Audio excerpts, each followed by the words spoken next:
Julien Hervy, consultant en expérience client et feedback management. J'accompagne les organisations dans leur stratégie Customer Experience. Donc, chaque semaine, je rencontre des acteurs qui peuvent être en lien avec cette stratégie CX. Florent Martinez, qui est donc UX UI lead chez Le Pot Commun depuis 3 ans. Et Hugo Brionne, qui est donc pareil, UX UI designer, freelance. Donc le constat qu'on a fait, c'est que, du moins moi à travers les présentations que je fais dans les organisations, entre autres, c'est que finalement les entreprises parlent beaucoup de UX, beaucoup de CX, on parle même de DX, mais sans jamais vraiment percevoir la différence qui existe entre ces différents concepts, qui sont tout aussi importants les uns que les autres. Donc pour rappeler 3 éléments pour bien comprendre, pour poser le cadre avant notre débat. L'UX concerne l'expérience utilisateur, donc le rapport d'un utilisateur à un produit ou une étape du service, alors que le CX concerne le rapport du client à la marque.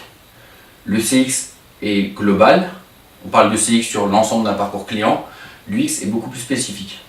Alors on va essayer de détailler un petit peu tout ça. Et donc moi, Julien Hervy, expert Customer Experience et Feedback Management, je m'intéresse en particulier à la mesure de l'expérience client, des perceptions du client, pour plusieurs sujets, notamment l'amélioration continue de l'offre et de la communication.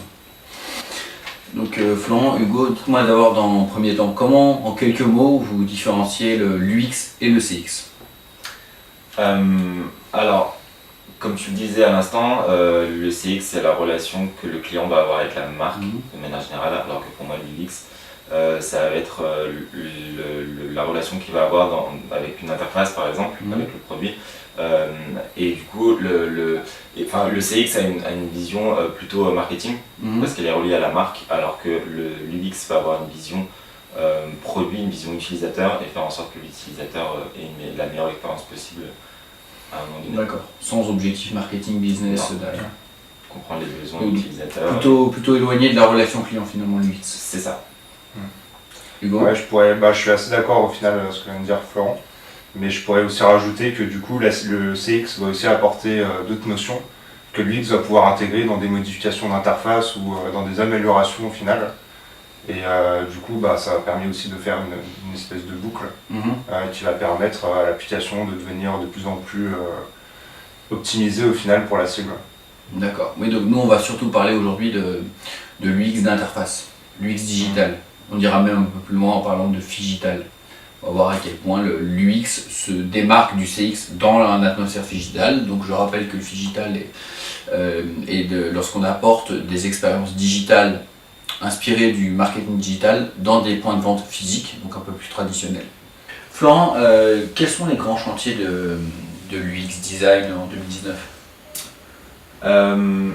Alors déjà, le métier du UX design arrive un peu à maturité maintenant, mais il ne cesse d'évoluer. Et en fait, il évolue avec les nouvelles technologies en grande partie. Et les grandes tendances de l'année 2019 vont être les commandes vocales, avec la reconnaissance vocale aussi, et le fait de pouvoir interagir avec des interfaces avec la voix. Il y avoir aussi la reconnaissance faciale qui a déjà bien avancé, mais ça va permettre par exemple l'identification simplifiée avec une reconnaissance pour la création d'un compte bancaire sur Boursorama par exemple. Par exemple. Et le troisième grand chantier de 2019, ça va être le multi-device. En fait, on a de plus en plus de devices différents. Et en fait, il faut faire en sorte que les interfaces puissent interagir les unes avec les autres, en tout cas avec les différents devices. Et là, les smartwatches de cette année, ça va être je pense un des grands chantiers, une des grandes avancées technologiques. Du type Apple Watch, je pense que ça va décoller en 2019. Typiquement oui. Ainsi que les enceintes connectées. Et de manière générale, tout ce qui va être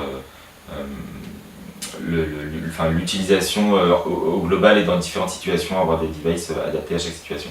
D'accord. Alors j'avais entendu que même dans le IBM Watson réfléchit beaucoup à ça, investit beaucoup dans le CX et l'expérience collaborateur. Donc la branche intelligence artificielle de IBM, parce qu'il y a beaucoup de business à faire là-dedans, il y a de nombreuses attentes des collaborateurs, comme tu le disais, la reconnaissance vocale pour automatiser un certain nombre de tâches, aller plus vite, et donc là je crois qu'on est clairement dans l'UX. Complètement. C'est ça.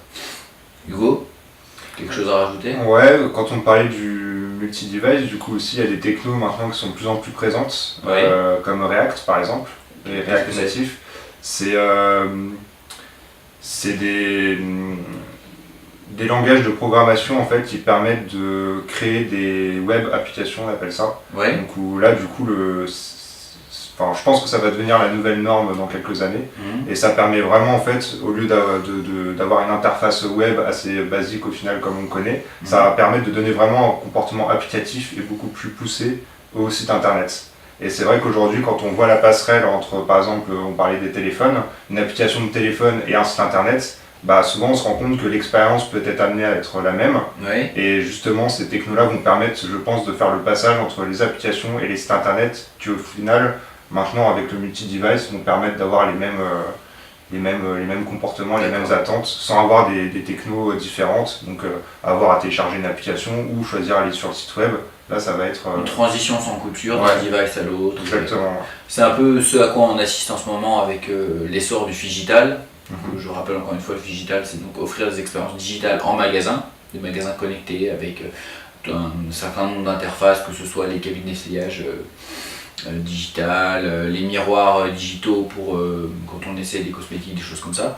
Et encore une fois, là, ça va être pour harmoniser le parcours client, qui peut commencer offline, finir online, ou commencer online, continuer offline et finir online derrière, encore une fois, pour que tout ça soit sans couture et qu'on puisse collecter de la donnée tout au long du parcours client pour que ça reste personnalisé, pour qu'à aucun moment il ait à se dire ah, comment je passe à l'étape suivante. Ouais.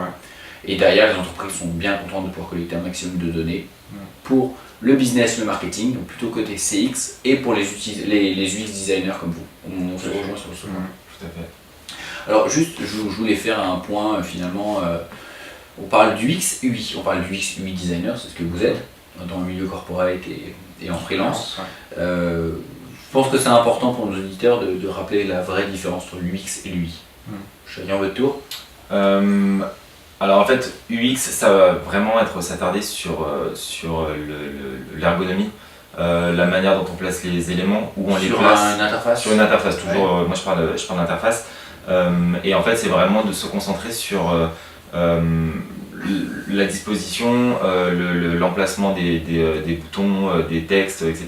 Ouais. Alors que l'UI design, ça va venir après et ça va être pour ramener une touche graphique, émotionnelle. Mais par contre, l'UI fait aussi partie de l'expérience utilisateur, de par les couleurs qui sont utilisées, de par le côté plus ou moins moderne, ça il faut s'adapter aussi à sa cible. Et aussi, par exemple, le rouge va avoir un sens quand on va l'utiliser sur une page, ça va être un cas d'erreur par exemple. Donc ça fait partie aussi de l'UX, de bien choisir les couleurs et de bien choisir les formes, etc. Il y a des codes émotionnels, le rouge Bah, ça veut plutôt dire interdit, alors que le vert ça veut dire oui on peut y aller, comme les smileys par exemple. Exactement. Et D'accord. ça, il faut faire attention aussi par rapport à nos utilisateurs. Si nos utilisateurs sont en France, bien sûr que ça aura cette signification. Si nos utilisateurs sont dans des pays, la Chine par exemple, le rouge en particulier, n'a pas du tout le même sens. D'accord. Et on va trouver d'ailleurs beaucoup de sites en rouge, mais le rouge, les mariés se marient en rouge. Ça a vraiment un sens qui va évoquer plutôt le bonheur, alors qu'en France, pas du tout. Ça rejoint un petit peu ce que tu disais tout à l'heure sur l'importance de capter deux types de data pour les UX designers. Les data comportementales pour améliorer le parcours online des interfaces et les data sociodémographiques pour s'adapter à la culture de chaque pays. Bah, c'est ça. D'accord. Plus il y a Ok. de data et plus le ciblage sera affiné et du coup plus pertinent aussi par rapport à ce qu'on va en faire, quoi. Alors j'en profite pour rebondir sur une autre question. Alors Hugo, je te donne la parole en premier. Qu'est-ce qui fait un bon UX designer pour toi? Quelles sont les compétences essentielles? Alors je pense que les qualités principales d'un UX designer, ça va être dans un premier temps l'empathie, Ouais. parce qu'il faut vraiment se détacher de ses propres perceptions. Un bon UX designer, c'est quelqu'un qui va se mettre qui va vraiment se mettre dans la peau en fait de la cible et qui va essayer de trouver un maximum d'informations qui fait qu'il va réussir à percevoir en fait et se mettre dans la peau de l'utilisateur. Donc il faut vraiment qu'il arrive à se détacher de ses propres convictions. Pour pas qu'il y ait de biais dans les Exactement. interfaces. Ouais, faut vraiment qu'il ait cette capacité à se détacher en fait de ses propres perceptions. Après il y a la curiosité pour tout ce qui est veille, être au courant des nouvelles technos, des dernières tendances, etc. Il faut vraiment aller chercher les informations. La capacité aussi synthétique pour tout ce qui est information, parce qu'on se retrouve avec une quantité très importante d'informations et il faut avoir de très bonnes capacités du coup synthétiques pour arriver à garder l'essentiel et pouvoir exploiter tout le potentiel des données qu'on a collectées pour respecter le data to value dont on parlait au début. C'est ça.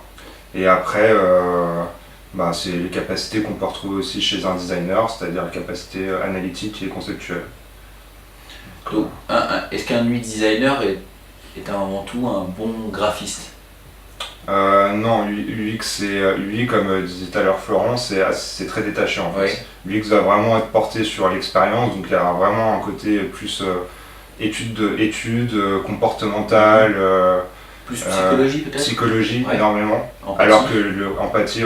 Alors que lui du coup va beaucoup plus être porté sur le travail graphique, comme disait Florent, la perception des couleurs, les formes, etc. Donc il y a vraiment une démarche qui est différente au final. D'accord. Même si dans l'UX on a quand même de l'ergonomie, on a quand même du placement, de disposition des boutons, mais il n'y a pas de qualité graphique derrière en fait. Il y a d'ailleurs beaucoup de psychologues et sociologues qui se reconvertissent ou qui se spécialisent en UX en particulier. Après on parle du UX design, mais l'UX il y a il y a différents métiers qui en ressortent. Et il y a aussi le métier de UX researcher qui va justement aller chercher les données, et celui-là n'a pas besoin d'être graphiste en fait, il n'a même pas besoin de tenir un crayon finalement pour dessiner. Ouais. Il va avoir ce côté sociable, empathique et vraiment discuter avec l'utilisateur et en retirer toutes les informations nécessaires. D'accord, faire mener les entretiens pour essayer de faire ressortir la perception et les attentes de chaque utilisateur. C'est ça, toutes les capacités graphiques en fait vont plutôt se reporter sur l'UI designer. D'accord. Donc